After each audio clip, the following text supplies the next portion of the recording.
বিষয়টা হচ্ছে আপনি যদি এই মুহূর্তে এখান থেকে চলে না যান, তাহলে একটু পরে কিন্তু আমার জীবনে একটা হৃদয় বিদারক ঘটনা ঘটে যেতে পারে।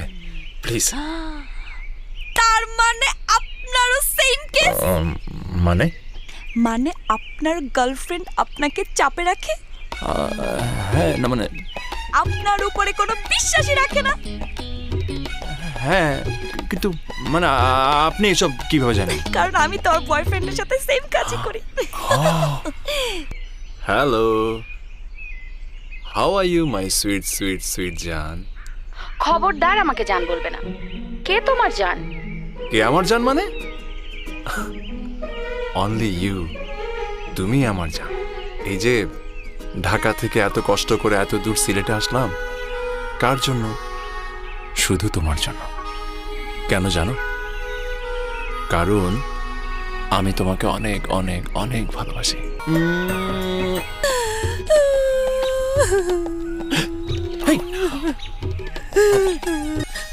চোখ দিয়ে তো পানি বের হচ্ছে না, কান্নাটা আরেকটু বাড়াতে হবে।